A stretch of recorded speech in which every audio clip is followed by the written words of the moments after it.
Introducción a los primeros cuentos de los hombres. Si pudiéramos averiguar cuál fue el primer cuento de la humanidad, ¿cuál os imagináis que fue? La historia de los hombres es como un gran iceberg, cuya pequeña cima congelada sobresale por encima de las aguas. Esto que asoma a la superficie, solo es, como suele decirse, la punta del iceberg. Pues bien, la punta del iceberg es lo que conocemos de nuestra historia. Sin embargo, el gigantesco bloque de hielo que no vemos, y que está sumergido bajo las aguas del mar, esto es toda la historia oculta de miles y miles de siglos de tradiciones y conquistas anónimas, que han generado tradiciones y leyendas, que han pasado de una generación a otra, y a otra y a otra, hasta que por último, unas pocas generaciones, hemos podido sobresalir de las aguas de los tiempos arcanos. Y es que 2000 años de historia no son nada. Ni 10.000, ni 35.000 años. Lo que hoy es, ya fue. Y lo que será, ya se anunció en el pasado.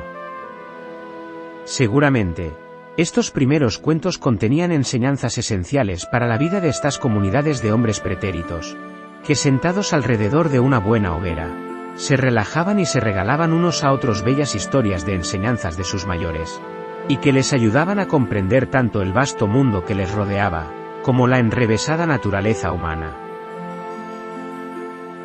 Hablarían sin duda, de la caza, de las migraciones de los grandes mamíferos, de sus extrañas rutas, ¿cómo sabían los animales a dónde y por dónde desplazarse? Hablarían sobre el sol, la luna y las estrellas. ¿Qué eran? ¿Quién los había puesto ahí? ¿A dónde iba el sol después de cada ocaso? ¿Por qué la luna cambiaba de forma? ¿Por qué giraban las estrellas por el ancho cielo durante toda la noche? ¿Por qué parecían que éstas se agrupaban unas con otras formando extrañas figuras?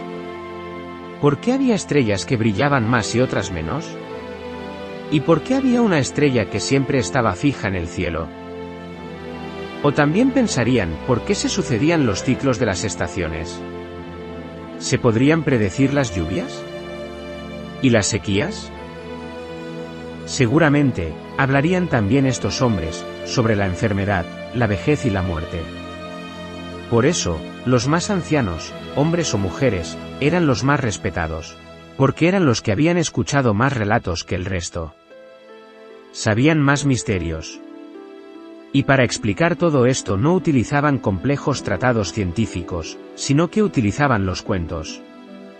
Y así, estos sublimes conocimientos pasaban, a través de los cuentos, de unos a otros. Como veis, no eran tan distintos de nosotros. ¿O quizás sí lo eran? Os propongo algo. Diré un hecho observable. Diré algo que pudiera resultar misterioso para estos seres humanos, que existieron en la gigantesca parte del iceberg de la historia sumergida en el olvido. Y a raíz de esto os contaré una historia, un cuento.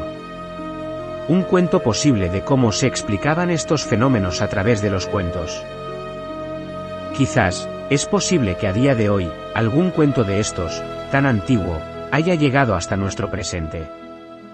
Pero el mensaje ha tenido que adaptarse y cambiar de forma, mudar la piel.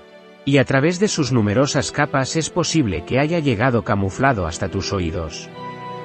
Es seguro también, que a estos fenómenos, le hayan atribuido pasiones humanas como el amor, la ira, la envidia, la codicia, o la piedad. Puede incluso, que te hayas atrevido a quitar la cáscara a ese cuento que has escuchado.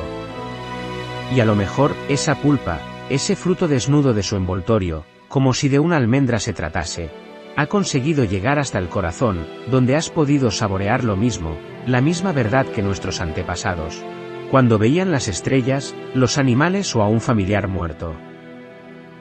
Comienzan los relatos del guardián del Num.